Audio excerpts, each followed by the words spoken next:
This congregation was founded in 1858, so obviously it has a long history. It was an extension of the First Methodist Church in Chicago, which is downtown.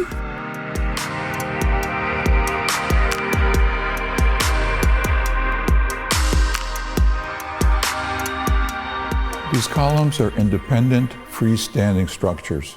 They parallel our own human existence. The visual images include neuronal patterns intertwined with my own MRI brain scans and electroencephalograms, in addition to transformations in my previous artwork. They're backlit with color-changing LED light systems to give them some dynamism. They emanate light. They interact with each other through light, just as we interact with others in our communities.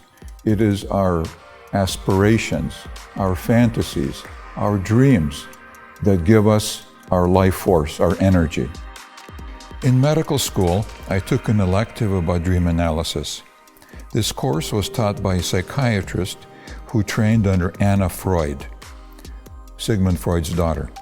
At that time, I read Sigmund Freud's book, The Interpretation of Dreams. The handwritten text used in this piece is from Freud's explanation of falling and flying in dreams, an explanation which is extremely sensible, not psychoanalytic.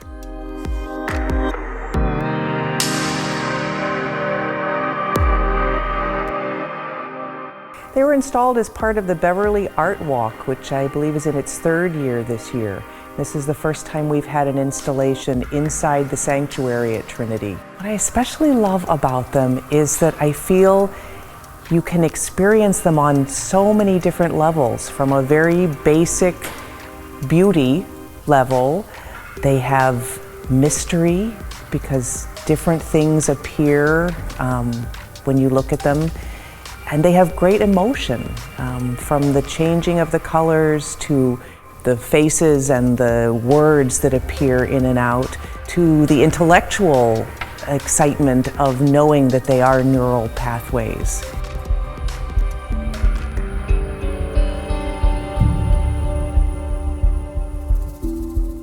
The piece is called Dreamscape Connections.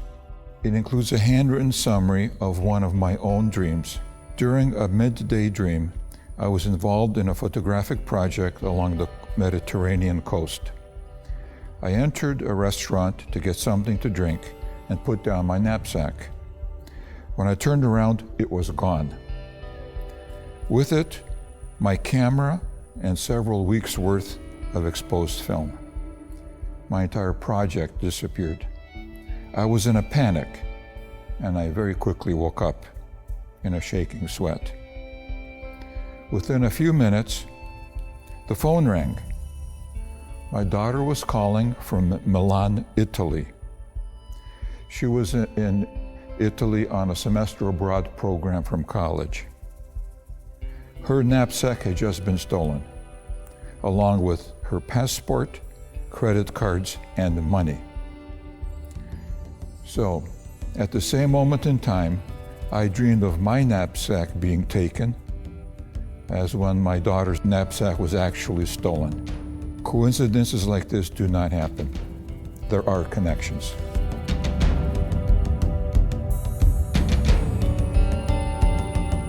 I feel like this is the perfect space to view Andy's work. There's such just a gorgeous contemplation of human existence, our histories, and how these are filtered through our dreams and even captured physically in brain waves. They have this other dimension too of the changing light, and it just looks so beautiful with the stained glass. It's just a perfect space and art together.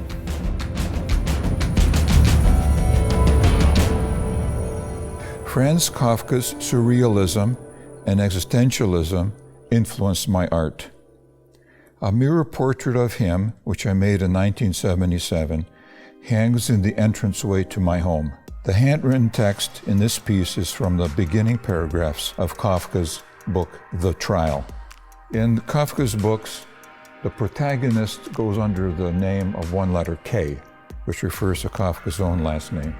In this piece itself, I included my own first name, A, in the center, in a similar fashion.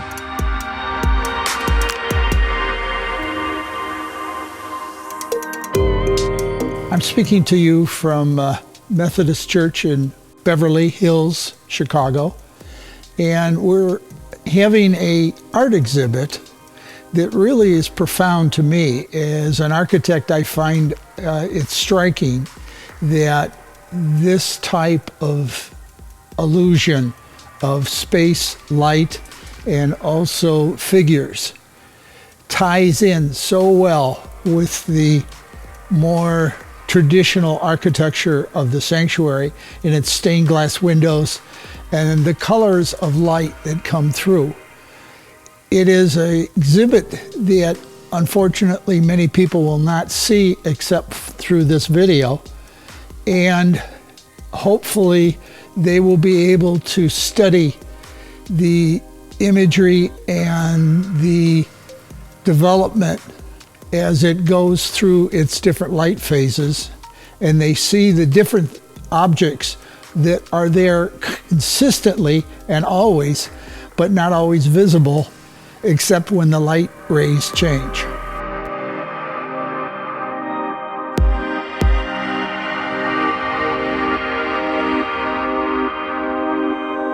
A mirror portrait of Samuel Beckett hangs next to Kafka's portrait. In 1978 and 1979, my art concentrated on installation pieces, doorways and windows with light and sound systems. I corresponded with Beckett and proposed an actorless play in which he would write the text, I would record it, and then play it as part of an installation performance. He wrote back that this proposal interested him, but he was far too busy to take on any new projects. A few years later, he passed away.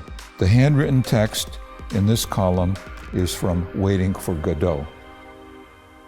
Often I have found that as one is here by themselves and you want to meditate a little bit, they aid in the meditation on a little more conscious or intellectual level. It's fascinating to watch them change colors and see the different objects that appear below the surface, reminding us of how active our brains are.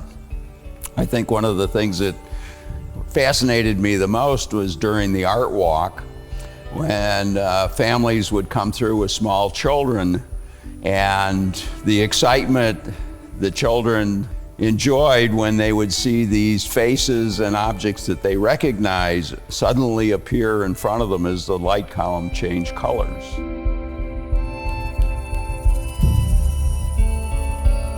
My child imagination was filled with stories of fantasy by Anderson and Grimm, which my mother would read to me. In grammar school, I was taken by the elaborate tale of Alice's excursions through Wonderland. In this piece, John Tenniel's original images were used. The text is Lewis Carroll's own handwriting from the original manuscript, Alice's Adventures Underground. The text in this column is from the beginning of the story, when Alice first encounters and then pursues the rabbit. The concept of the Gothic design is to draw the spirit and the eye heavenward. These light columns totally contribute to the concept of raising the spirit. It takes many visits, and certainly many more visits, to appreciate all that is represented here.